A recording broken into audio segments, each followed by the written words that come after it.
mengawal ibadah ini kita akan berdoa. Tuhan Yesus yang baik, Tuhan Yesus, kami berterima kasih Tuhan, Kau sudah membawa kami di ruangan ini malam ini Tuhan.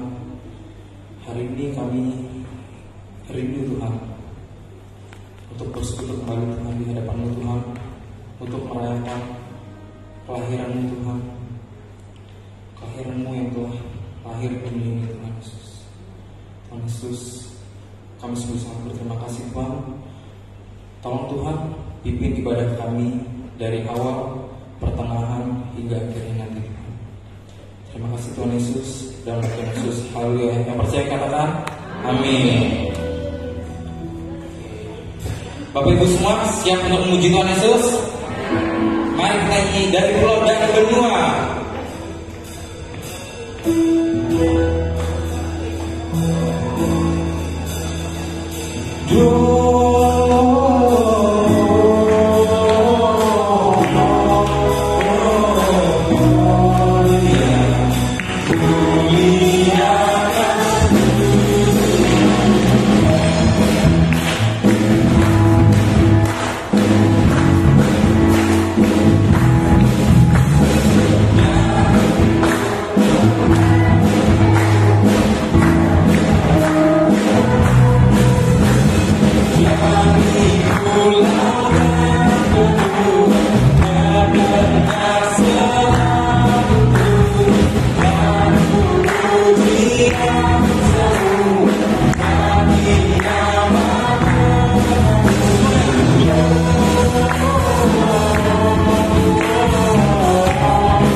menyanyikan lagu Karena Dia Menderita.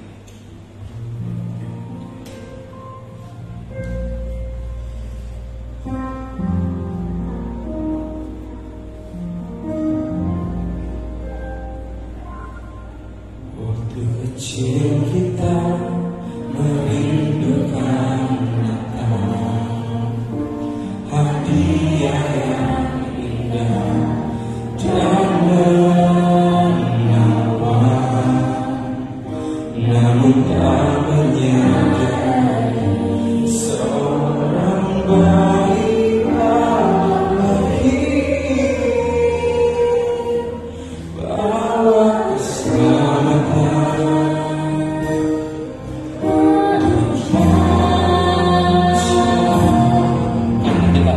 Karena kita Dia menderita,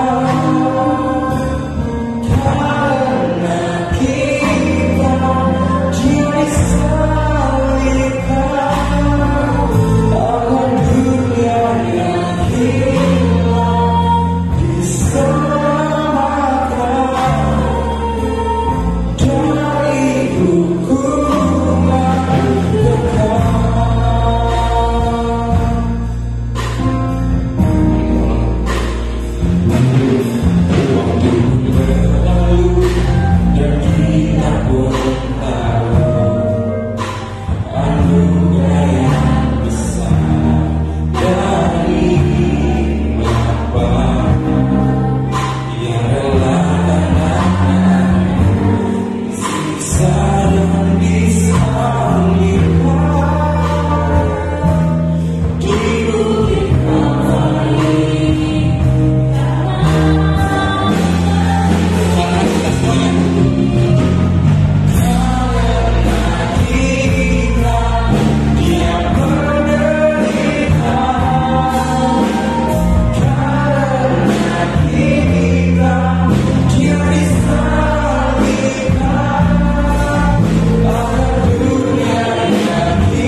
Saudara kita semua bangkit berdiri.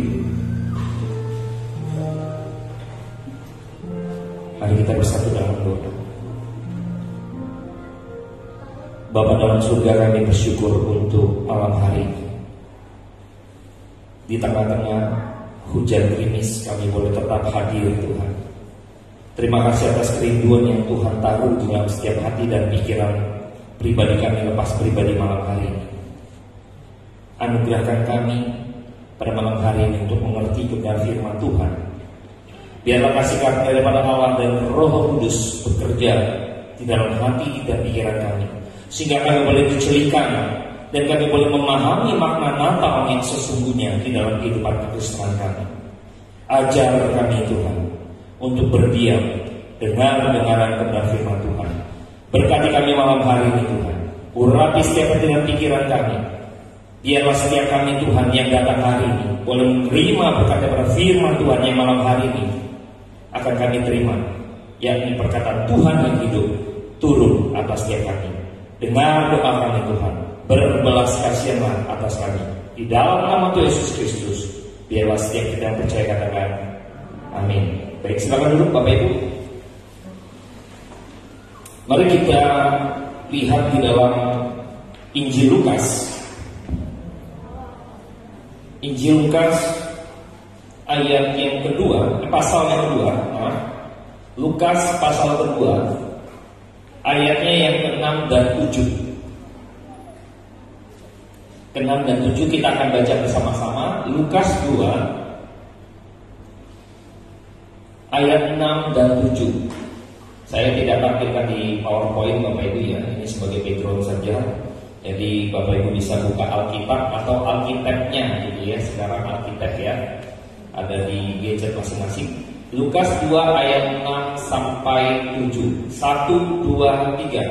Ketika mereka di situ, tibalah waktunya bagi Maria untuk bersalin, dan ia melahirkan seorang anak laki-laki, anaknya yang sulung. Lalu dibungkusnya dengan lapin dan dibaringkan di dalam palungan, karena tidak ada tempat bagi mereka di rumah penginapan. Saya akan garis bawahi, dibaringkannya Kristus Yesus ya di dalam palungan, karena tidak ada tempat bagi mereka di rumah penginapan. Mengapa Kristus harus lahir di dalam palungan? Kalau di sini ada ekor palungan, Bapak Ibu ya. Itu tempat makan binatang, Bapak Ibu. Ya. Tempat yang tidak layak. Kalau kita melihat begini kelihatannya jadi estetik gitu ya, karena ada lampu-lampu, bunga-bunga gitu, hiasan Natal jadi estetik, jadinya keren, jadinya mewah gitu ya. Kalau kita tahu palungan yang sesungguhnya, maka mungkin kita tidak akan pernah mau kalau kita punya anak dilahirkan terus kita taruh di palungan. Mungkin ini juga tidak akan kita pernah lakukan dalam hidup kita. Yakin saya. Minimal kita di rumah sendiri ya, bersalin di rumah sendiri. Minimal begitu. Gak mungkin taruh bayinya di dalam palungan. Gak mungkin, Bapak Ibu. Ya. Mengapa ditaruh di dalam palungan? Injil Lukas mencatat karena tidak ada tempat. Bayangkan Bapak Ibu, dunia begitu jahat, manusia yang sudah berdosa itu tidak lagi memiliki hati, Bapak Ibu. Pada waktu dalam penginapan diketuk beberapa pintu, semua penuh. Mengapa tidak ada yang punya hati melihat seorang perempuan yang bersusah payah, yang dimana di dalam perutnya itu ada seorang bayi yang akan dilahirkan, tidak ada hati untuk menerima orang seperti ini? Bayangkan Bapak Ibu, betapa dosa memberikan kematian secara rohani, secara hati manusia. Manusia tidak lagi ada hati, Bapak Ibu. Kita sekarang karena udah ada anugerah daripada Tuhan, Bapak Ibu ya, kita melihat orang susah gak tega, Bapak Ibu, betul ya? Ini ngelihat Maria bersalin. Bayangkan Bapak Ibu, bayangkan. Sekarang kalau kita lihat ya Bapak Ibu ya, kadang ojek online ya, ojol gitu, ada yang jatuh gitu ya segala macam. Wah, kumpul tuh pasti bantuin tuh. Kenal juga kagak. Satu alma mater, salam satu aspal kan gitu ya. Julukannya gitu ya, semboyannya benar ya. Salam satu aspal, kenal juga enggak, tapi ditolongin dulu. Bayangkan. Saya gak kepikir pada waktu itu mereka ketika melihat Maria, mereka langsung tutup pintu. Dia mengatakan tidak ada tempat. Inilah dunia dalam keberdosaan. Jadi kalau kita melihat bahwa kenapa di palungan, bukan karena Kristus yang mau gitu, karena dunia membenci Kristus.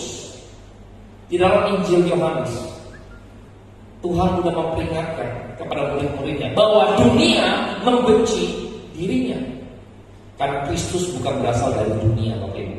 Jadi ada satu rivalitas yang sedang terjadi ketika Kristus lahir. Di permulaan sudah ada rivalitas antara Kristus dengan si jahat.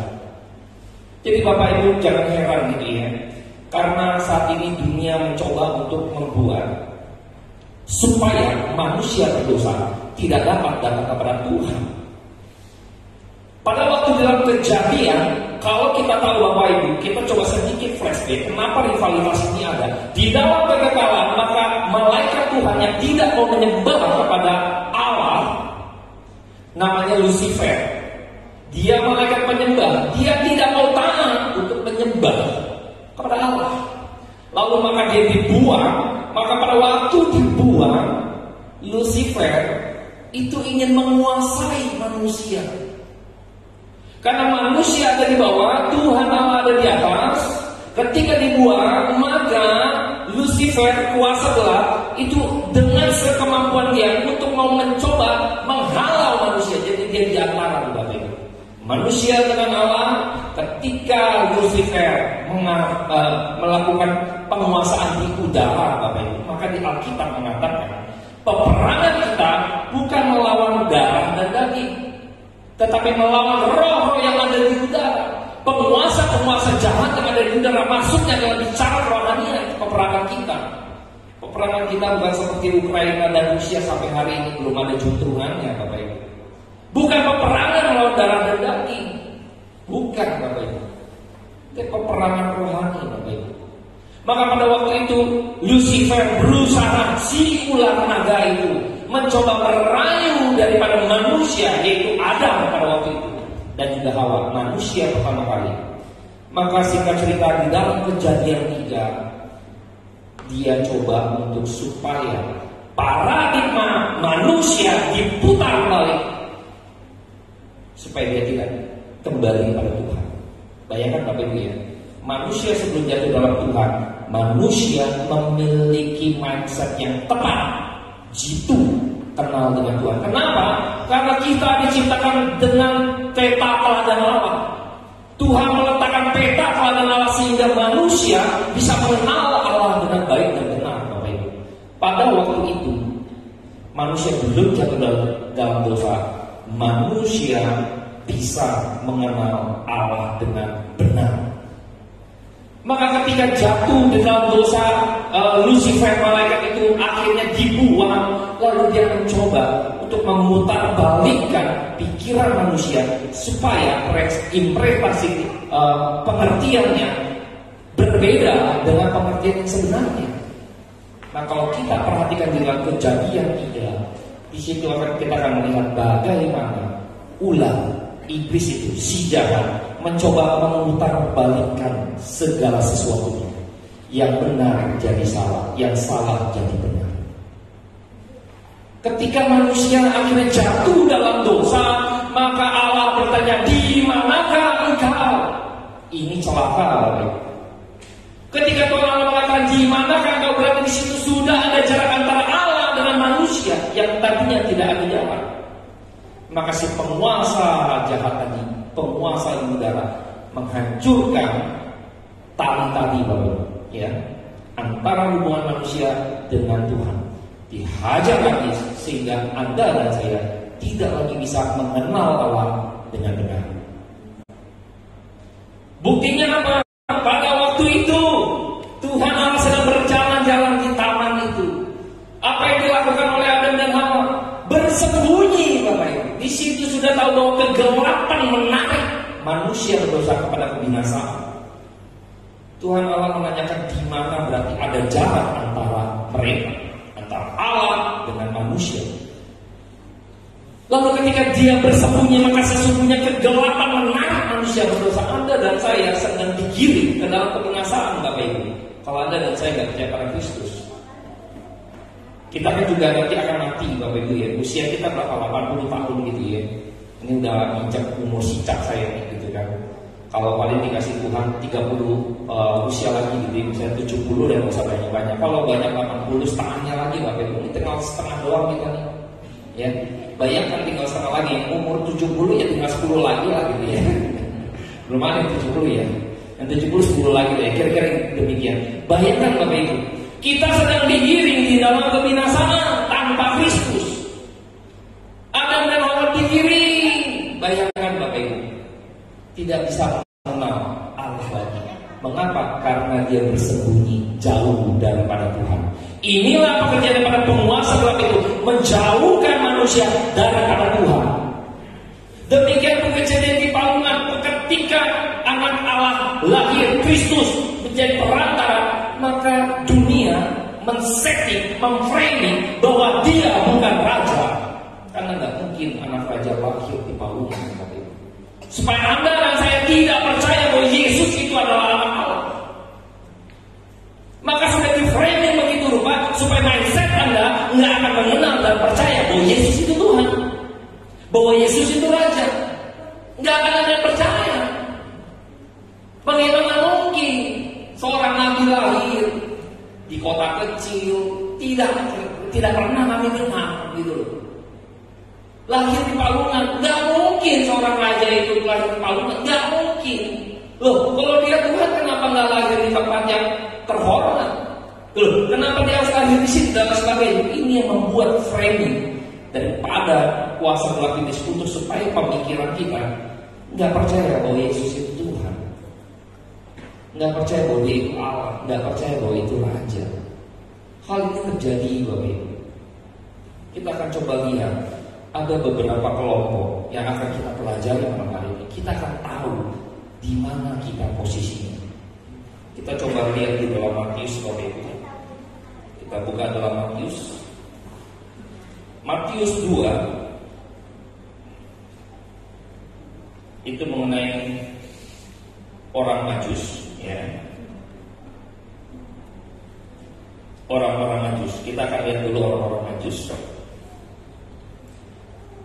Matius 2 ayat 1 sampai 12 kita akan baca silih berganti. Saya kecil, Bapak Ibu dengar, ya. Sesudah Yesus dilahirkan di Betlehem di tanah Yudea pada zaman Raja Herodes, datanglah orang-orang Majus dari timur ke Yerusalem.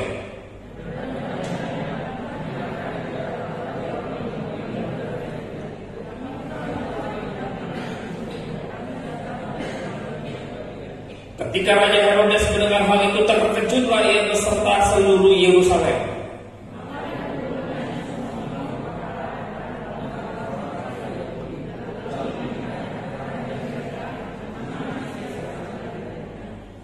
Mereka berkata kepadanya, di Betlehem di tanah Yudea, karena demikian ada tertulis dalam kitab Nabi.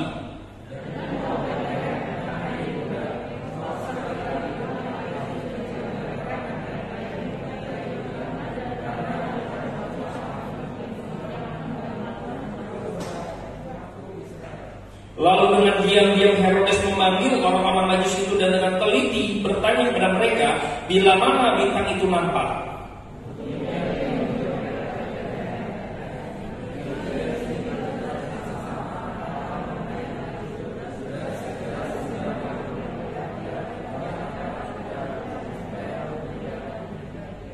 Setelah mendengar kata-kata raja itu, berangkatlah mereka dan lihatlah bintang yang mereka lihat di timur itu mendahului mereka hingga tiba dan berhenti di atas tempat di mana anak itu berada.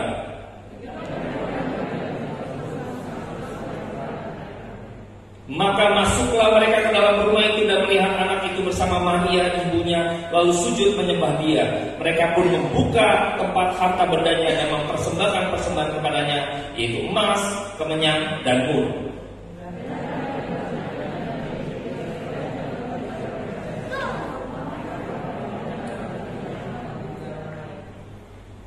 Di sini kita lihat minimal ada 3 kategori, Bapak Ibu. Yang pertama, orang-orang Majus pada peristiwa ini. Orang-orang Majus adalah orang-orang yang jauh di sana, yang bukan keturunan orang Yahudi, Bapak Ibu. Tetapi orang-orang Majus ini orang-orang cendekiawan yang mampu melihat tanda-tanda Tuhan, berikan kepekaan tentang pengetahuan dia terhadap tanda-tanda. Maka pada waktu dia mengikuti tanda-tanda tersebut, akhirnya dia dapati bahwa di Yerusalem lahir seorang raja. Bayangkan Bapak Ibu, orang luar.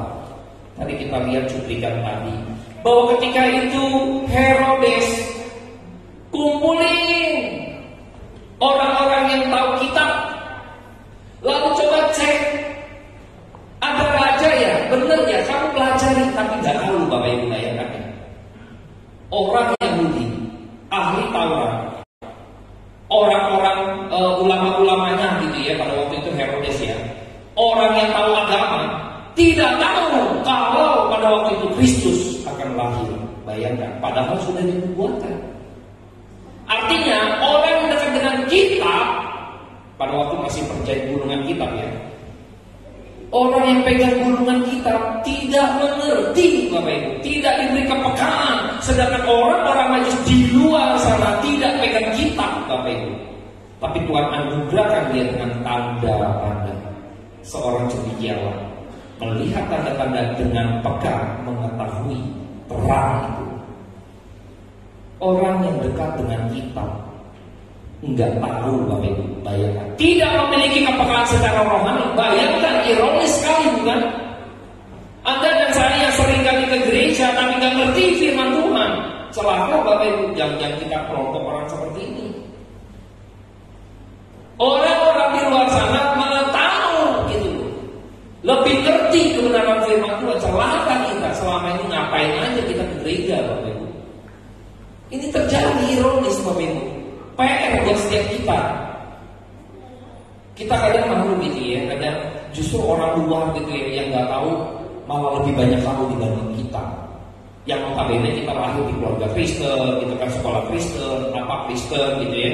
Kalau bisa baju merek Kristen gitu ya, mereknya Kristen gitu ya.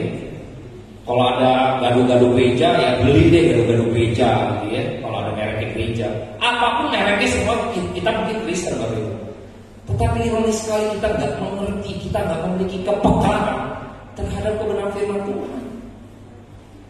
Hidup kita nggak berbeda Bapak Ibu. Mengapa? Karena kita tidak mengkonfirmasi bahwa kita mengerti akan kebenaran firman Tuhan.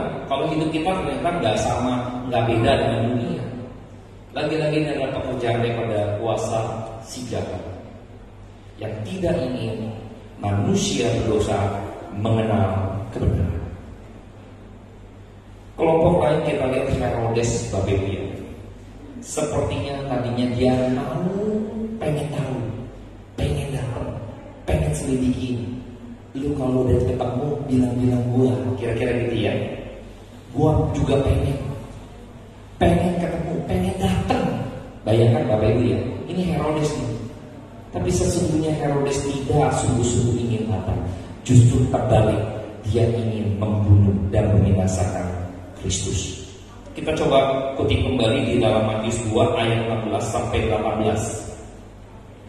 Matius 2 ayat 16 sampai 18. Bapak Ibu genap saya ganjil. Bapak Ibu genap saya ganjil ya. Matius 2 ayat 16 sampai 18. 1, 2, 3.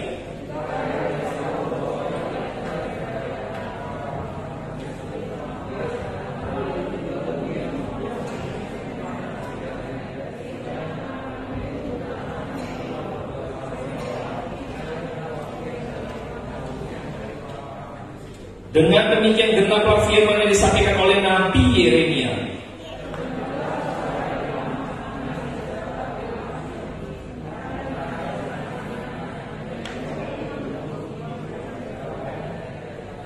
Bayangin Herodes lebih gila lagi kelompok ini. Herodes ingin membunuh Bapak Ibu. Bayangkan, orang tahu kebenaran justru ingin membuka kebenaran itu. Kalau saya ingat peristiwa Herodes seperti ini Bapak Ibu, saya ingat kisah Kain dan Habel Bapak Ibu. Kain dan Habel pada waktu itu, Kain mempersembahkan dan Habel pun mempersembahkan. Dua-dua anak ini mempersembahkan persembahan, tetapi yang satu diindahkan, yang satu tidak diindahkan. Kain marah. Mengapa Kain dibunuh?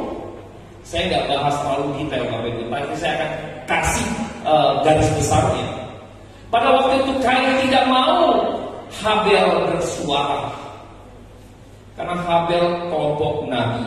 Nabi tugasnya adalah menyampaikan kebenaran atau menyampaikan apa yang Tuhan harus sampaikan. Dia harus sampaikan. Tuhan memberitakan kebenaran, maka Nabi akan memberitakan juga kebenaran kepada jemaatnya atau umatnya.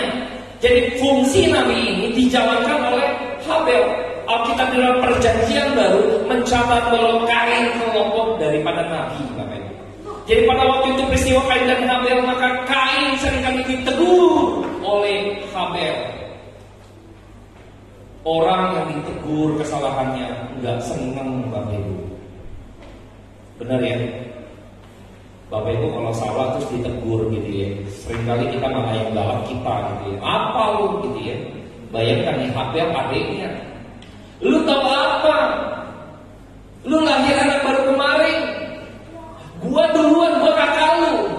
Tapi Habel karena dia adalah seorang nabi, memiliki fungsi untuk menyampaikan apa yang benar.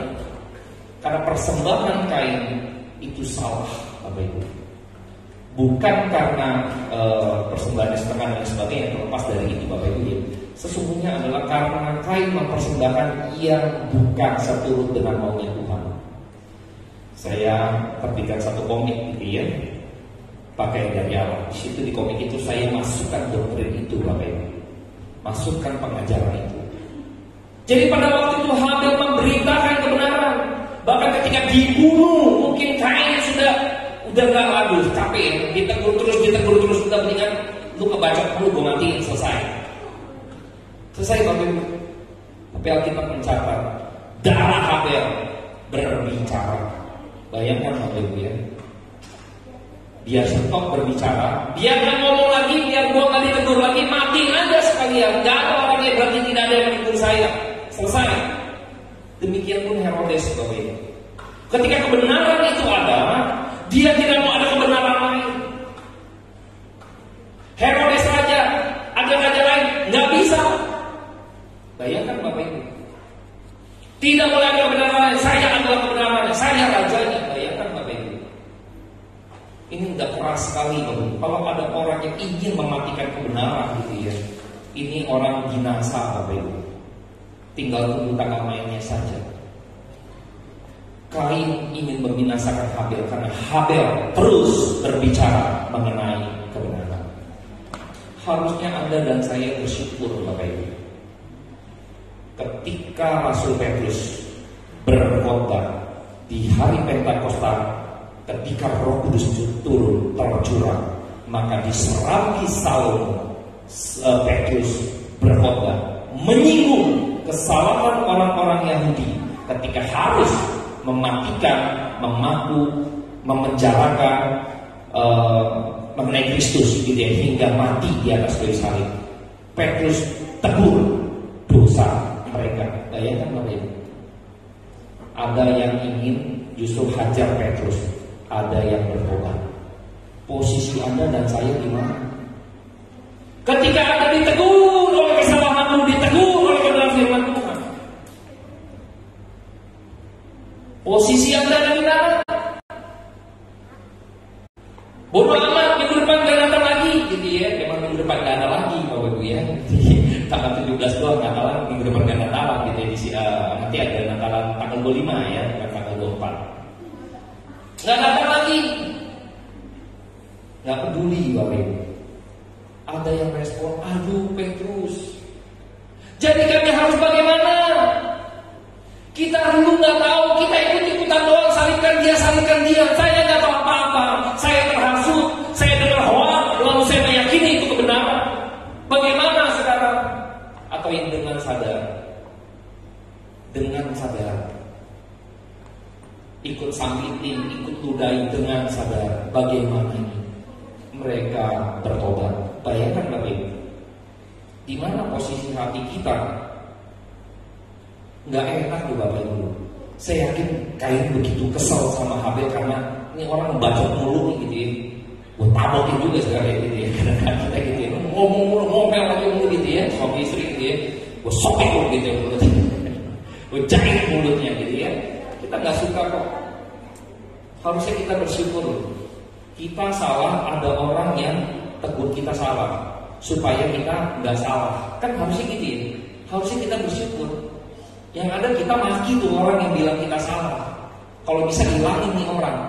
Dulu ingat ya, waktu zaman sebelum ini ya, dulu waktu pemerintahan jauh depan gitu ya, tahu ya, itu jabat tuh ngomong sembarangan hilang besok gitu loh. Ngomong nyinggung-nyinggung mengenai cendana gitu kan besok hilang Bapak Ibu. Nggak ada lagi. Bayangkan Bapak Ibu. Nggak boleh ada kebenaran lain. Kebenaran dari saya. Ngomong dikit hilang. Bayangkan Bapak Ibu. Ini terjadi Bapak Ibu. Apakah kita model-model seperti Herodes? Kita tahu kita salah, kita nggak mau ditegur, bahkan kita musuhin orang yang bilang kita salah. Benar Bapak Ibu ya? Seringkali gitu ya. Yang benar kita musuhin malah. Ini terjadi dalam pemerintahan kita Bapak Ibu ya. Orang benar dimusuhin Bapak Ibu, dimusuhin. Janganlah kita menjadi pribadi yang demikian. Herodes kategori begitu keras, ingin mematikan kebenaran. Tuhan biarkan akhirnya Herodes mati. Dia nggak dapetin kayak Yesus gitu sampai dia mati. Akhirnya Kristus bisa apa sih? Bayi. Dia cari-cari, bunuh-bunuhin, bantai-bantai, nggak ketemu tuh. Yang mau dibunuh nggak ketemu. Sampai dianya mati. Bayangkan Bapak Ibu. Tidak ada lagi pengampun dengan orang-orang yang justru ingin mematikan kebenaran. Dia akan binasa. Dia akan binasa. Kayak pun demikian Bapak Ibu. Tuhan hukum. Tuhan bertanya. Tapi kita nggak bahas kain ya pada malam hari ini. Coba kita tengok lagi di bagian lain di dalam Lukas 2 ayat 8. Kita lihat respon yang lain, kelompok yang lain ketika diberitakan mengenai kebenaran. Lukas 2 ayat 8 sampai ayat yang ke-20, Bapak Ibu genap saya ganjil. Lukas 2 ayat 8 sampai ayatnya yang ke-20, Bapak Ibu genap saya ganjil. 1, 2, 3.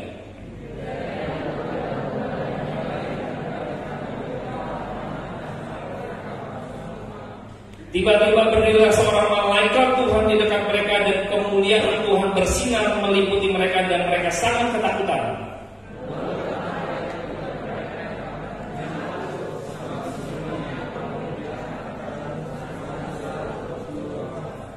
Hari ini telah lahir bagimu juru selamat yaitu Kristus Tuhan di kota Daud.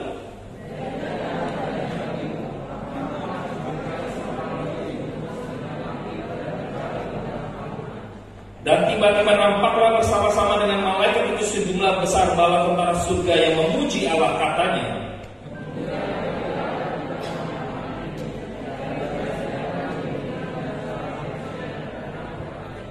Setelah malaikat-malaikat itu meninggalkan mereka dan kembali ke surga, gembala-gembala itu berkata seorang kepada yang lain, marilah kita pergi ke Bethlehem untuk melihat apa yang terjadi di sana seperti yang diberitahukan Tuhan kepada kita.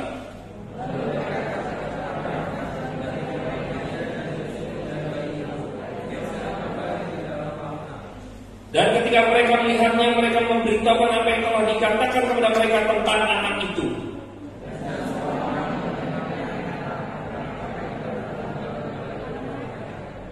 Tetapi Maria menyimpan segala perkara itu di dalam hatinya dan merenungkannya.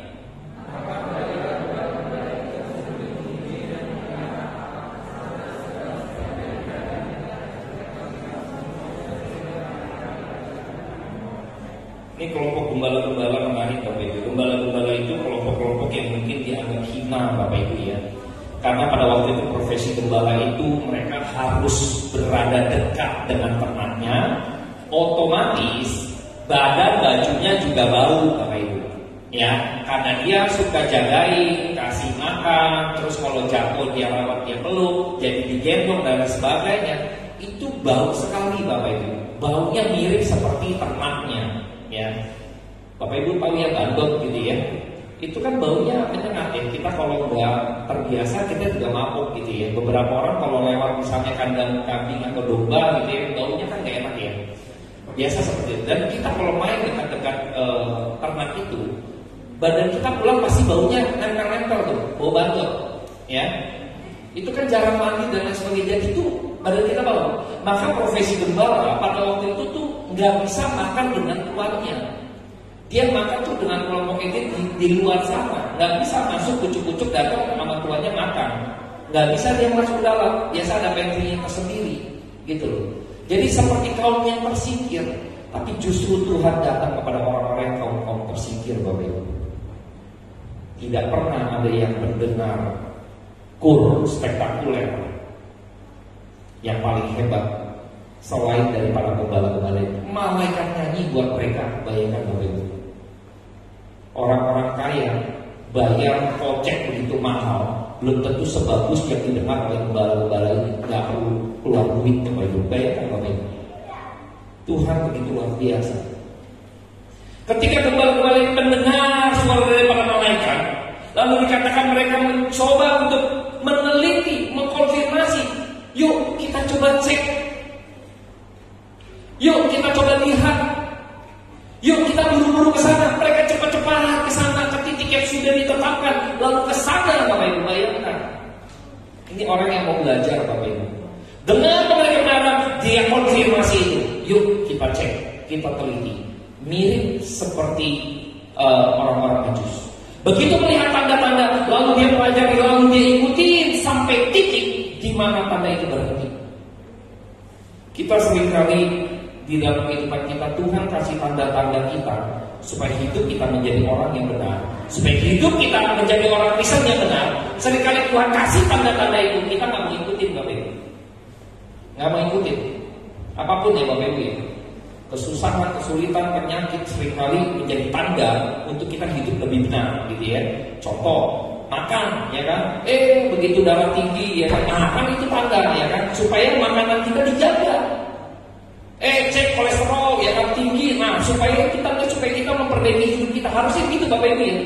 Seringkali dalam hidup Tuhan berikan tanda-tanda untuk kita hidup jauh lebih baik. Kita nggak mau ikutin Bapak Ibu. Kita nggak mau ikutin.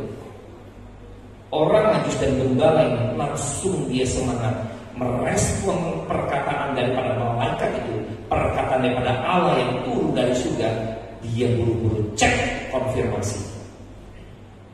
Kita seringkali dengan Alkitab, dengan pengajaran, kita nggak mau cek ya kepada firman Tuhan. Ya dengerin aja lah. Ya dengerin aja. Ngerti nggak ngerti? Ulang. Ya kan, haleluya, amin. Ya kan, udah selesai. Liturgi ulang. Kita nggak mau benar-benar mempelajari firman Tuhan. Anda nggak boleh langsung percaya sama saya, cek dulu, ulang gitu kan. Pak Hengki benar gak dia ngomong gitu ya. Harusnya demikian tuh Bapak Ibu. Itu jauh lebih baik. Seberapa banyak dari kita kalau kita tuh dengan firman Tuhan, kita nggak mau telaah lagi Bapak Ibu. Kita nggak mau renungkan lagi, padahal Alkitab mengatakan renungkanlah firman-Ku siang dan malam. Kalau renungkan berarti ada sesuatu yang dikelola dalam pikiran kita secara sadar Bapak Ibu. Itu namanya merenungkan. Merenungkan bukan meditasi, dia dengar suara Tuhan. Kesaksian Bapak Ibu ya. Ini teman sudah diajarkan dengar suara Tuhan. Saya kaget, saya tanya dulu. Gimana tuh bro? Anak belajar dengar suara Tuhan, bagaimana tuh? Gampang Hengki. Kita ajak dia sampai dulu. Dia menceritakan dengar suara Tuhan. Dengar suara Tuhan. Hebat ya. Itu udah tingkat 7. Ini suara Tuhan Bapak Ibu. Alkitab jelas suara Tuhan. Nggak mau kita pelajari, kita mau yang Inggris. Ini Alkitab kalau bisa ngomong, bilang bego gitu, dia bisa jawab. Kayak Google misalnya gitu kan, dijawab nih. Dari tadi gue udah ngobrol nih, gue udah ngomong gitu. Seringkali kita tuh salah, itu dia tuh pekerjaan Tuhan, pekerjaan dari si jahat. Mau mengubah mindset manusia supaya dia tidak mengerti kebenaran firman Tuhan. Engkau gereja, boleh gereja, tapi engkau boleh mengerti firman Tuhan. Engkau boleh ikut Natalan, ya pentas banyakin gitu kan. Firman Tuhan dikit aja. Yang penting pentas banyakin. Kemarin teman saya cerita, saya berkunjung ke rumahnya. Dia cerita sama saya, gerejanya dia Natalan itu bisa kayak nonton Avatar Bapak Ibu 3 jam. Saya bilang, ngapain aja? Drama lah, paduan suara lah, terus ada apa gitu banyak Bapak Ibu. Buset, saya bilang, firman Tuhan ada berapa menit saya nggak tahu Bapak Ibu. 3 jam, nggak mungkin 3 jam itu firman Tuhan, nggak mungkin Bapak Ibu. Saya banter paling setengah jam paling lama itu firman Tuhan. Sisanya 2,5 jam, pentas. Natal bicara terang daripada firman itu, firman yang turun dari surga. Sekarang di gerejanya dia tidak mendapat tempat. Bayangkan Bapak Ibu. Kemarin saya meetingkan tim kecil, saya bilang, pujian penyembahan tidak boleh lebih lama daripada khotbah. Kalau pujian penyembahan 30 menit, khotbah mesti 40 menit. Lebih dari pujian penyembahan. Bahkan kalau Bapak Ibu yang suka sering kali datang di hari Sabtu gitu ya Bapak Ibu ya, tidak ada pujian, kita tetap jalan, nggak peduli. Karena firman Tuhan itu yang menjadi tuan rumahnya. Kenapa dia nggak dapat tempat? Ini sama seperti tadi orang-orang dunia, tidak ada tempat, maka ditaruh di palungan. Seringkali kita juga demikian kok. Tidak menempatkan kebenaran firman Tuhan di dalam gerejanya. Tidak pernah menempatkan firman Tuhan dalam hidup kita. Bagaimana mungkin Anda dan saya pada pada saat ini bicara saya ini adalah pengikut Tuhan, jadi orang Kristen, pengikut Kristus. Kalau kita nggak pernah menempatkan firman itu, Kristus itu dalam hidup kita, nggak pernah, Bapak Ibu, nggak pernah. Ini teguran bagi setiap kita, Bapak Ibu. Natal yang mungkin keras, yang mungkin pernah Bapak Ibu dengar gitu ya. Tapi harus bicarakan hal ini, karena pekerjaan dari si jahat adalah membiarkan Bapak Ibu ke gereja tapi tidak mengerti kebenaran firman Tuhan. Membiarkan Bapak Ibu ikut perjamuan kudus tapi engkau hidupmu tidak pernah kudus. Dia biarkan itu terjadi. Maka nggak heran banyak kekristenan yang dianggap munafik. Betul Bapak Ibu? Karena itulah pekerjaan daripada si jahat. Membiarkan engkau tidak mengenal Allah dengan benar, tidak akan pernah mengenal Allah dengan seutuhnya. Maka biarkan engkau jadi orang Kristen, biarkan engkau juga beribadah, biarkan engkau melayani. Ini PR Bapak Ibu. Kalau kekristenan kita di tahun 2023, bentar lagi tahun 2023 toh. Kalau Bapak Ibu tidak memiliki resolusi dalam hidup untuk mau belajar firman Tuhan, seperti gembala ini, dia datang, dia bukan hanya datang, dia konfirmasi tadi malaikat bilang demikian, ternyata terjadi. Dia kesaksian, dia bicara kepada semua orang tentang siapa? Tentang firman, tentang Kristus yang baru dilahirkan. Semua orang tercengang Bapak Ibu. Jadi artinya yang menginjil orang-orang Majus, saya percaya yang menginjil orang-orang Majus itu gembala, perdana penginjilannya. Di situ ada semua orang, berarti lebih dari satu kelompok, semua orang, termasuk ada orang-orang Majus. Gembala dia ngomong, tadi kami mendengar suara dari surga, malaikat bicara demikian, dia menginjil. Orang Majus terkonfirmasi. Orang Majus luar biasa Bapak Ibu. Orang Majus dan gembala adalah orang yang mengenal Allah dengan benar. Dia mengkonfirmasi apa yang disampaikan oleh malaikat Tuhan, lalu dia datang, dia selidiki, dia teliti sendiri, lalu dia sampaikan itu. Itu mengenal Allah dengan benar. Wujud dari orang-orang Majus, dari persembahannya emas, mur, dan kemenyan. Emas, mur, dan kemenyan lambang daripada Allah sebagai raja, karena raja itu kaitannya dengan emas. Jadi kalau kita ini memberi peti buat raja itu adalah emas, gitu ya. Maka persembahan yang emas itu menggambarkan, memposisikan bahwa Yesus itu raja. Mur itu dipakai untuk rempah gitu ya, buat obat gitu ya. Jadi itu menggambarkan Kristus sebagai nabi. Kemenyan gitu ya, itu imam. Ya, biasa kalau di kemenyan membakar kemenyan dan sebagainya itu tugas para imam gitu ya.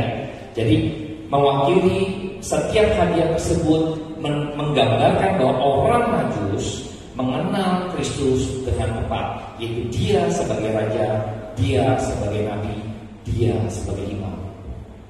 Dengan tepat Bapak Ibu. Pertanyaannya sekarang, sudah seberapa tepatkah Anda dan saya mengenal Kristus? Sudah seberapa tepat kita mengenal firman Tuhan? Kalau Anda dan saya mengenal Allah gitu ya, tapi tidak menyukai firman Tuhan, saya baru tanda tanya. Anda yang mendengar suara Tuhan tapi tidak mau baca firman Tuhan, saya ragukan hal itu Bapak Ibu. Yang tadi mendengar suara Tuhan tapi nggak pernah mau baca firman Tuhan, tapi nggak mau belajar firman Tuhan, saya ragu Bapak Ibu. Benar deh, itu udah nggak benar deh, karena Alkitab bilang gitu loh, bukan saya ngomong. Maka kita harus membenarkan diri kita Bapak Ibu. Saya rindu di malam Natal ini, di hari Natal di HFM gitu ya, ada perubahan dalam hidup kita. Jadilah seperti gembala yang menyelidiki setiap perkataan. Dia selidiki, lalu dia bawa kita itu dengan sukacita. Jadilah seperti seorang orang Majus yang membawa, melihat tanda-tanda, lalu dia memberikan persembahan sesuai dengan Kristus. Sudahkah kita menjadi pribadi sebagai imam, nabi, dan raja, sebagai fungsi Bapak Ibu ya, fungsinya. Sudahkah kita menguasai kedagingan kita sebagai pribadi menjadi raja, menguasai dosa, menguasai kedagingan kita, menguasai hawa nafsu kita? Sudah seberapa banyak dari kita menguasai hal itu? Sudah seberapa banyak hidup kita jauh lebih kudus, lebih berkenan di hadapan Tuhan, sama seperti imam ketika ingin mempersembahkan, maka dia harus memberikan persembahan dulu pada dirinya sebagai pengampunan dulu sebelum dia masuk ke ruang Maha Kudus. Seberapa banyak dari Bapak Ibu dan saya hidupnya udah lebih suci, lebih kudus hari lepas hari? Seberapa banyak Anda dan saya sebagai fungsi nabi yang terus mewartakan kebenaran lewat hidup Anda dan saya? Anda dan saya nggak harus menginjil seperti saya kumpulin orang, kita bicara firman Tuhan. Mungkin nggak seperti ini Bapak Ibu, tapi dalam hidupmu engkau mengatakan kebenaran, nggak usah lewat kata-kata. Hidupmu benar, hidupmu lurus, itu sudah memberitakan kebenaran Bapak Ibu. Oh iya, ini orang Kristen. Oh iya, ini pengikut Kristus. Kita seberapa banyak Bapak Ibu yang melihat hidup kita katanya orang Kristen? Banyak ya. Kita sering kali dengar itu. Ini PR buat saya. Saya bilang sama anak saya, Papa guru, anak saya paling gak enak Bapak Ibu. Kalau bodoh, ya papanya guru, anaknya gitu ya. Beban loh. Jadi anak saya itu beban, ya kan? Bapaknya guru, anaknya jeblok, ya kan? Ya anaknya, ya kan? Gimana sih Bapak? Beban dong, benar gak? Beban Bapak Ibu. Gak enak Bapak Ibu, bayangkan. Tapi ini menjadi satu tanggung jawab. Saya bilang, kita punya satu harus hidup bertanggung jawab. Nggak gampang Bapak Ibu jadi anak-anak seperti anak saya gitu ya. Bayangkan Bapak Ibu ya, saya seorang penginjil. Kalau anak saya kurang-kurangkan segala macam, selesai saya Bapak Ibu. Benar Bapak Ibu ya? Bagaimana mungkin bapaknya ini kurang bertanggung jawab di luar? Saya nggak ngajarin anak saya, bayangkan Bapak Ibu. Ini beban menjadi anak seorang bapak ini kan gitu ya. Beban menjadi anak saya. Tapi saya terus bilang, itu kan, kita harus belajar dalam diri kita Bapak Ibu. Jadi teladan, nggak gampang Bapak Ibu. Karena menjadi sorotan orang-orang Kristen, kapan lagi kita bisa menjadi terang Bapak Ibu? Ini kesempatannya. Kristus lahir di Palungan. Karena dia, ini Palungan tempat makan ya. Kristus menjadi makanan rohani bagi setiap kita. Tapi seringkali kita nggak melihat Kristus yang di dalam Palungan sebagai makanan bagi setiap kita. Kristus lahir di dalam Palungan membuat kita sebagai domba-dombanya tidak akan pernah kekurangan, tidak akan pernah tidak dipuaskan, karena firman Tuhan yang mampu memuaskan hidup kita. Kita bersyukur. Makna daripada kebenaran firman Tuhan malam hari ini, bagaimana Kristus lahir di dalam Palungan, menjadi cermin bagi kita. Sudahkah kita mau menikmati firman Tuhan sebagaimana domba makan makanan yang ada di dalam Palungan? Seberapa banyak dari Anda dan saya malam hari ini coba kita koreksi diri kita Bapak Ibu? Ini malam Natal Bapak Ibu ya, nanti kita ada bukan candlelight, bukan yang pakai lilin, tapi pakai flashlight ya Bapak Ibu ya, pakai handphone Bapak Ibu dinyalakan. Sebagai bagian renungan, apakah benar saya ini menjadi orang Kristen yang benar-benar Kristen? Kan pekerjaan daripada sejati adalah membiarkan Anda dan saya tetap di dalam kekristenanmu, tetapi hidupmu sama dengan dunia. Ini pekerjaan daripada sejati. Membiarkan engkau datang beribadah, tetapi engkau tidak mengerti firman Tuhan. Membiarkan engkau masuk di dalam perjamuan kudus, di dalam pelayanan, tetapi hidupmu tidak kudus. Dibiarkan itu Bapak Ibu ini terjadi. Kalau hal ini terjadi, sesungguhnya kita adalah Kristen-Kristen palsu Bapak Ibu. Saya nggak mau kita jadi Kristen palsu ya. Nggak gampang, betul tidak gampang. Tapi karena Kristus lahir, maka Anda dan saya dimampukan hidup kita untuk hidup lebih suci karena Kristus yang sudah menanggung segala dosa-dosa kita. Anda dan saya nggak bisa kok Bapak Ibu hidup suci, kudus. Tapi karena Kristus lahir di tengah-tengah kedosaan kita, Dia mati di atas kayu salib buat kita, maka kita dimampukan untuk hidup berkenan di hadapan Tuhan. Tapi seringkali kita nggak mau kok hidup lebih suci, kita nggak mau Bapak Ibu. Kita dapat berkat daripada Tuhan, yaitu hidup lebih suci, hidup bisa untuk menanggalkan dosa kita nggak mau. Seringkali saya pakai gini Bapak Ibu ya, ini sebagai akhir ya Bapak Ibu. Seringkali saya temuin dari beberapa rekan juga gini, lah kan kita masih manusia Pak. Lalu kalau saya masih berdosa wajar lah, Tuhan juga tahu, Tuhan ampuni. Enak ya Bapak Ibu ya, dengarnya benar ya, logika benar juga ya. Kita masih dalam daging, lalu kalau kita masih berdosa, ya sudah, nggak apa-apa. Tuhan juga tahu, Tuhan juga ngerti, Tuhan nanti ampuni. Enak ya Bapak Ibu? Enak ya, dengarnya enak ya. Inilah pekerjaan setan Bapak Ibu. Kan harusnya berpikirnya nggak gitu. Tuhan udah mati, hidup Tuhan udah mati buat saya. Sekarang saya hidup untuk berusaha fight buat Tuhan karena Tuhan mampukan saya. Kenapa kita nggak mikir gitu? Kenapa kita nggak mikir gitu? Karena kita seringkali nggak mau kayak gitu. Kita mau mindset yang salah tadi. Kita nggak mau jadi mindset yang benar. Karena saya sudah ada Kristus, Kristus ada dalam saya, maka saya bisa untuk tidak berdosa. Harusnya kan begitu.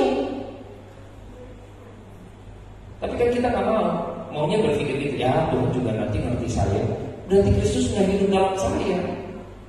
Karena saya menuruti keinginan daging, bukan keinginan roh.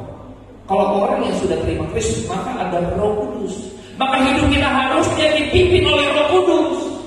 Kenapa kita nggak berpikir begitu? Kan sudah ada Roh Kudus, maka saya bisa hidup lebih kudus. Tetap kita maunya, ya nanti juga Tuhan ngertiin saya. Nah itu dia, karena kita salah mengerti kebenaran firman Tuhan. Kita salah mengerti mengenai Alkitab gitu loh. Kita salah kenal. Pada malam hari ini saya berharap kita semua boleh merenungkan firman Tuhan. Mari kita tundukkan kepala. Saya akan pemain musik.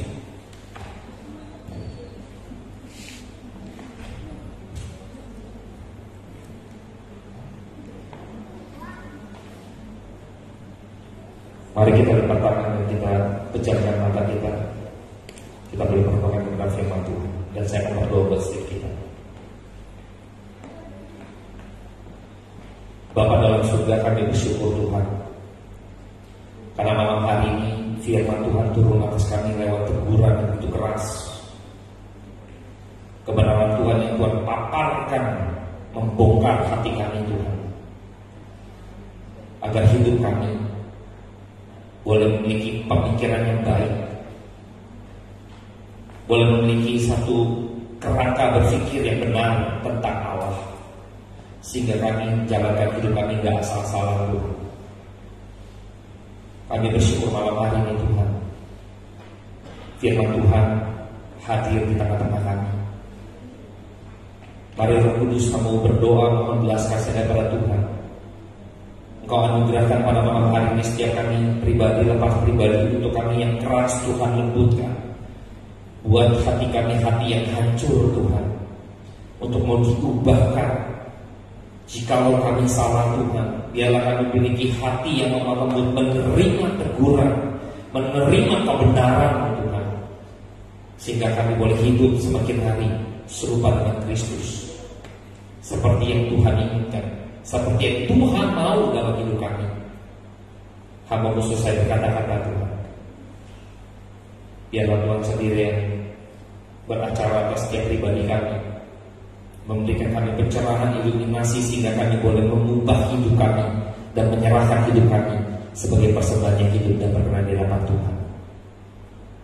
Kalau sebentar kami boleh memberikan persembahan kami Tuhan lewat materi benda mati ini Tuhan, biar Tuhan pakai, sucikan, kuduskan agar layak di hadapan Tuhan, sehingga pekerjaan Tuhan bagi penginjilan secara khusus terus boleh berjalan dengan baik. Kami serahkan Tuhan materi yang fana ini ke dalam tangan Tuhan, dan hidup kami untuk kami persembahkan di hadapan Tuhan. Hanya di dalam nama Yesus Kristus, biarlah setiap kita yang percaya katakan amin.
Kita ada renungan Natal di dalam Kristus mati datang buat kita. Mari kita sama-sama bersyukur kepada Tuhan Yesus yang sudah datang ke dalam dunia. Terima kasih untuk kesempatan kami bisa merenungkan malam Natal ini. Kami bersyukur kepada Tuhan Yesus yang sudah datang ke dalam dunia. Perang yang sudah datang itu menerangi dunia ini, tapi dunia menolak Tuhan Yesus. Ialah renungan Natal malam ini di dalam palungan kami diingatkan kembali untuk bisa bersama-sama merindukan beberapa tokoh yang masih mau menjadi makna Natal di hari Tuhan Yesus datang. Dunia memang menolak Tuhan Yesus. Tidak ada tempat bagi Tuhan Yesus. Tetapi kami bersyukur ada seorang perempuan Maria yang mau menerima kehadiran Tuhan Yesus.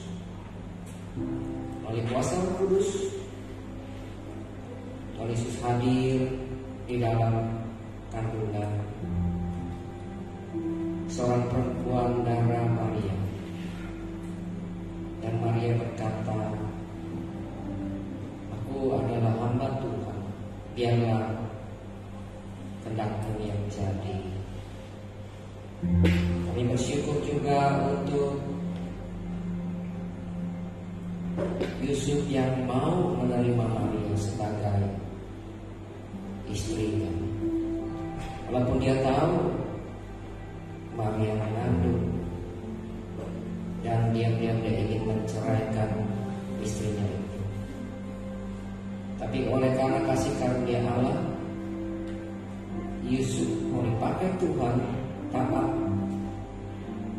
oleh karena perkataan malaikat untuk mengambil Maria, untuk dia bisa melahirkan seorang juru selamat, Immanuel, Allah beserta kita.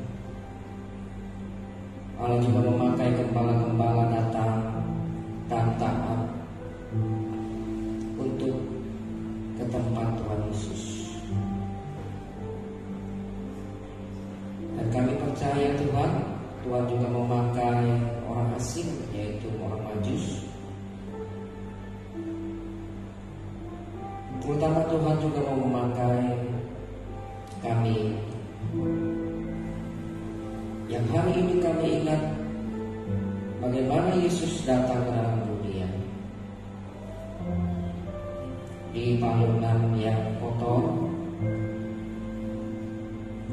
Biarlah Tuhan menolong kami, walaupun palungan kotor, tetapi Tuhan Yesus mau datang ke dalam dunia. Lewat palungan yang kotor itu, Tuhan mau membersihkan setiap hati manusia yang kotor. Tuhan mau datang ke dalam hati kita yang berdosa, yang seperti palungan. Sucikan, kuduskan kami ya Tuhan. Kami mau menerima Engkau di dalam palungan yang kotor di dalam hati kami, sehingga kami dibersihkan oleh Tuhan Yesus, sehingga kami bisa memperoleh kebenaran-Mu, sehingga kami bisa memperoleh terang-Mu, kami bisa menerima kasih-Mu, kekudusan-Mu, sehingga kami layak, sehingga kami bisa hidup seturut dengan firman-Mu. Memberkati kami semua ya Tuhan di tempat ini. Kami selayaknya adalah orang-orang yang ditinggal oleh Tuhan, tetapi Tuhan Yesus mau datang dalam hati kami, membersihkan hati kami, menyucikan hati kami, sehingga kami mau belajar seperti Maria, seperti Yusuf, seperti para gembala, seperti orang Majus yang begitu setia, berserah, bahkan setia mau melakukan firman Tuhan, mencari Tuhan, mempersembahkan mur, emas, kemenyan. Biarlah hati kami terus juga mempersembahkan diri kami taat setia kepada Tuhan. Terima kasih Bapak. Biarlah renungan Natal kami Tuhan terus memberkati sekolah kami, memberkati HFM, memberkati penginjil Hengki yang sudah melayani di tempat ini. Terima kasih Bapak, memberkati kami semua. Juga Tuhan pakai kami menjadi Maria-Maria, menjadi Yusuf-Yusuf, menjadi para gembala dan juga orang Majus, sehingga kami bisa dipakai Tuhan untuk memuliakan nama Tuhan. Terpujilah nama Tuhan. Di dalam kasih-Mu kami mengucap syukur dan berterima kasih. Haleluya. Amin.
Karena kita semua bangkit berdiri,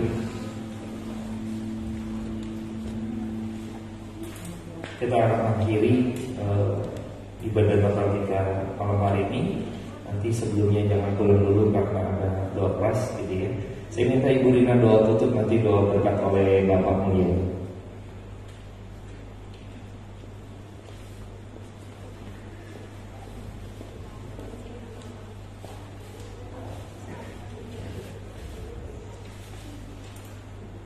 Saudara kita satu di dalam doa. Tuhan Allah Bapa kami, surga kami sungguh bersyukur buat malam hari ini, di mana dari jemaat-jemaat Tuhan dari AFM yang boleh memperingati hari kelahiran Yesus ke dalam dunia 2022 tahun yang lalu. Kami diingatkan kembali bahwa Yesus sang juru selamat pernah lahir ke dalam dunia sebagai manusia yang sederhana, lahir di satu kandang yang hina.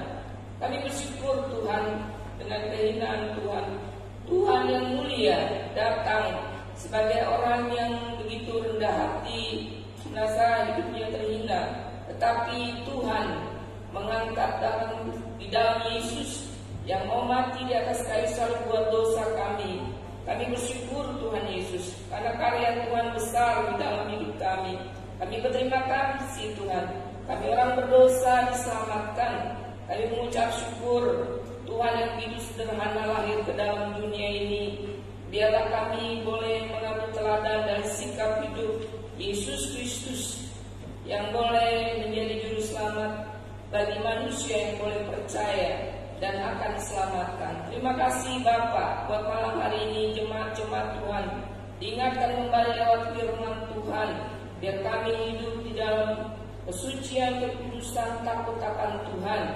Biar kami senantiasa diingatkan untuk hidup sungguh-sungguh di dalam kebenaran firman-Mu. Terima kasih buat Evangelis Hengki yang sudah menyampaikan kebenaran firman-Mu. Berarti terus pelayanannya dimanapun hamba Tuhan ini berada untuk pekabaran Injil dengan rendah hati dan takut akan Tuhan. Berkati keluarga, istri, anak-anak Tuhan, pelihara terus. Berkati jemaat-jemaat Tuhan yang aktif di dalam melayani pekerjaan Tuhan. Tuhan memakai setiap anak-anak-Mu untuk pekerjaan Tuhan, memperluas kerajaan surga. Dan banyak jiwa boleh bertobat dan diselamatkan bagi Kristus. Terima kasih Tuhan sudah menyertai lewat gereja Tuhan di tempat ini. Biar boleh menjadi berkat lewat Pak Hengki, boleh menjadi berkat dimanapun hamba Tuhan ini berada. Terima kasih untuk panitia Natal yang Tuhan sudah berkati, yang boleh bekerja dengan sungguh-sungguh dalam pekerjaan pekerjaan Tuhan di tempat ini. Terima kasih Bapak, sebentar kami berjalan pulang, jauh tak marah bahaya yang pelaku jahat Tuhan batalkan. Tutup dengan darah Yesus. Terima kasih Bapak. Di dalam nama Tuhan Yesus kami berdoa.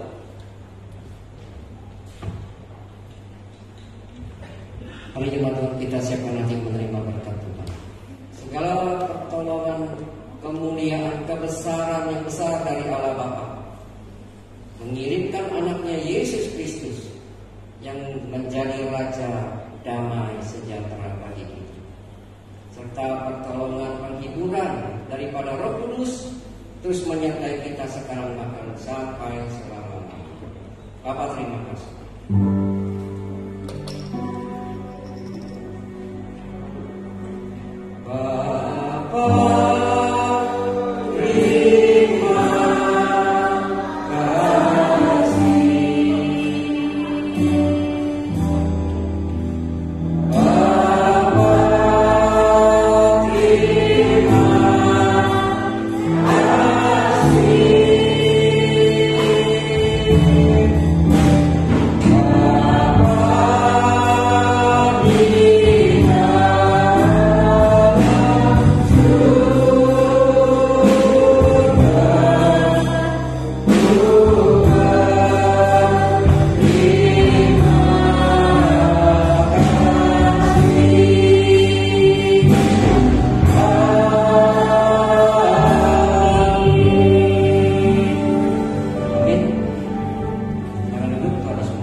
Bapak Ibu jangan pulang dulu karena sehabis ini akan ada door prize ya. Door prize-nya ya ada voucher menghemat gitu ya di kandang kambing dan domba. Nggak bercanda ya. Nanti jangan pulang dulu ya. Gimana Bapak Iwan? Ada waktunya? Nggak? Oke, cukup ya. Oh ya udah. Jadi nanti dari tim panitia kecil akan ngambil 10, door prize 10. Kan Bapak Ibu dikasih tiket ya. Nah sekarang tiketnya dilihat di kiri ya. Itu ada nomor tiketnya tuh. Ya ada nomor tiket. Nanti bisa ambil ada 10 hadiah 1 sampai 10. Nanti pilih laki nomornya masing-masing yang dipanggil sesuai dengan mungkin. Silakan Belinda sama Sarah, pemusik yang tipis-tipis kayak di kondangan. Silakan Sarah sama Belinda. Ya di sini aja. Nanti disebutkan siapa nomor berapa gitu ya.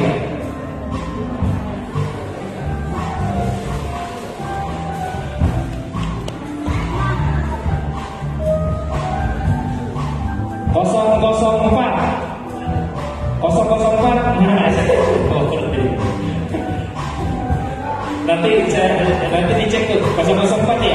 Oke, Ibu ke depan dulu, kita kumpulin dulu 1 sampai 10 orang peserta di depan.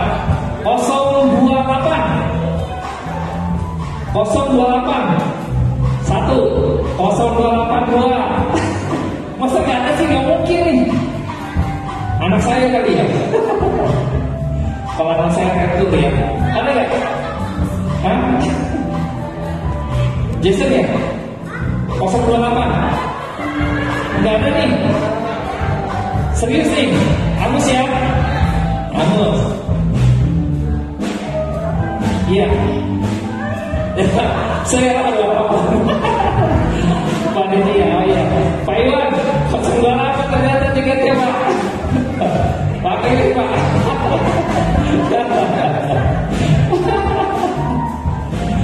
Oke, katanya panitia ya. Nggak mungkin, maksud saya nggak mungkin nggak ada ya. 022 Hah? Bu Indra, wah ini bukan ini ya. Ini nggak KKN Bapak Ibu ya, pas kebetulan ya. Panitia kena juga ya. Ini mohon maaf nih gitu ya. Karena semuanya juga promosi juga diundi Bapak Ibu ya. Semuanya dapat jadinya ya. Oke, saya ambil lagi. Kecuali Ibu saya nggak ada. Kayaknya anak saya itu nggak ada di situ.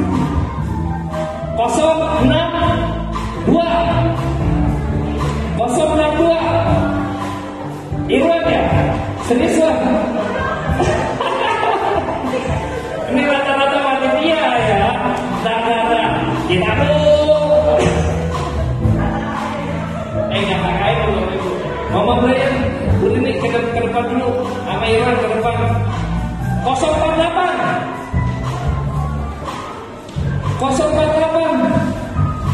Pemusik ya? Baru saya. Jadi bukan, ini bukan ya? Bukan ya? Bukan Rolling ini di data. Oh, udah diwakilin. Oke. Udah berapa nih? Udah 1, 2, 3, 4, 5, 6 ya. 4 lagi ya Bapak Ibu ya. 036. Nah, anaknya Pak Gusti. Yang lain harap masih ya. Benar. Masih ada 3 lagi. 032.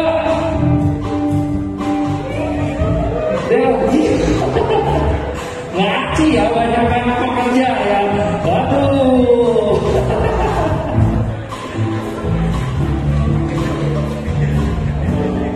Tenang, kalau anak saya, istri saya nggak boleh ya. 037. Nah, Ibu Mega. Iya dong, jadi nah ini membuktikan nggak KKN ya. Ya berurutan ya, nanti soalnya ngambilnya berdasarkan itu ya. Oke, 1, 2, 3, 4, 5, 6, 7, 8, 9. Wah, ini jelas nih ya. Terakhir ya berarti ya. Benar gak sih? Benar ya? Ini loh 1, 2, 3, 4, 5, 6, 7, 8, 9, 10. Ini udah 10. 1, 2, 3, 4, 5, 6, 7, 8, 9. 3 ya, 3 ya. Oh, udah dia wakilin. Saya udah diwakilin udah 2 lagi ya. Oke. 33. Wih, pada nih. Terakhir ya. 024. Ibu nyamnya. Pas dulu ya. Oke. Yang pertama ini. Yang tadi yang pertama siapa? Yang tadi dipanggil pertama. Yang tadi maksudnya yang tadi di pertama kali keluar nomornya. Oh, Bu ini. Berarti Bu ini pilih nomor berapa? 1 sampai 10 kadonya pilih nomor berapa? Oh ya, diurutin dulu deh. Ini 1, yang tadi dipanggil kedua. Kedua, Pak Iwan. Ketiga, Gavin. Keempat Iwan. Kelima, Karolin. Mama, kamu wakilin Mama. Geser badannya ke 6. Iya. Nah, ya, kamu di sebelahnya.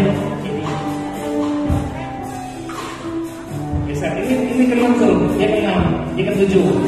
Bapak geser. Badannya geser. Ya. Nah, dia ke berapa? Iya. Benar. Udah. Oke. Iya. Badannya geser. Oke, ini udah urutannya ya. Bu ini pilih nomor berapa? 1 sampai 10. Nomor 3. Bu ini pilih nomor 3. Oke, panitia ada nomor 3. Kadonya. Oke. Pak Iwan nomor berapa, Pak? 1 sampai 10, bagian 3. Pilih.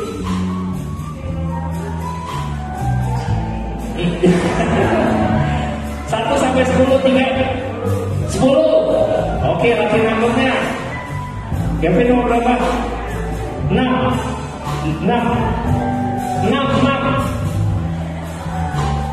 Oke, 6. Irwan nomor berapa? Gak bakalan tahu nomornya. Yang gede 5. Ya, 5 kotak 1 gitu. Jadi apa? Hah? 7 masih ada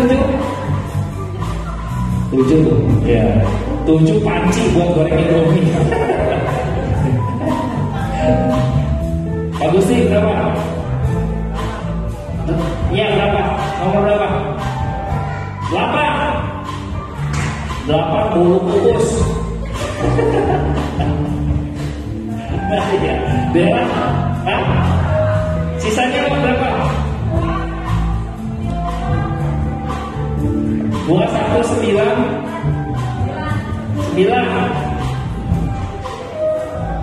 Wah, berat tuh kayaknya tuh batu bata. Si Mega berapa?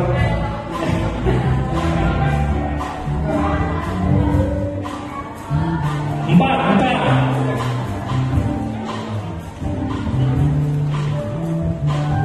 Masih ada 2 ya? Oh iya, pasti padannya apa? 1 atau 2?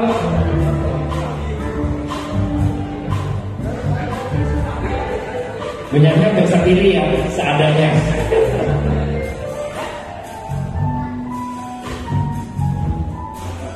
Oke, kita foto dulu ya. Backgroundnya ini, backgroundnya. Oke, kita foto dulu yang pegang kadonya diperlihatkan, lihat ke kamera.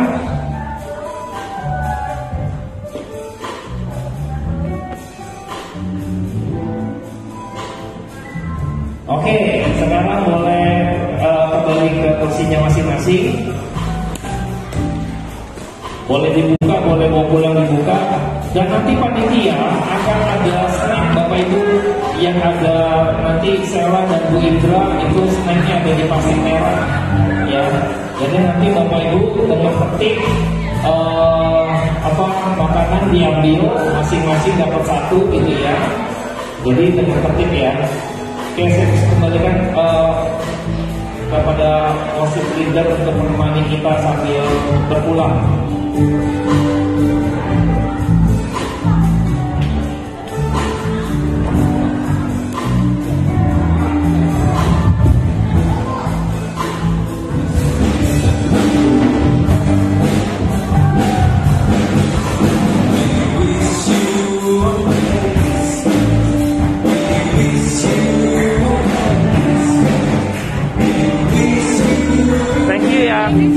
Thank you.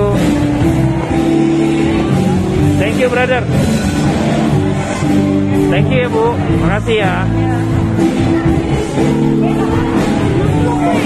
Thank you. Thank you loh, Pak. Ya, Merry Christmas ya. Bu, Merry Christmas ya. Merry Christmas.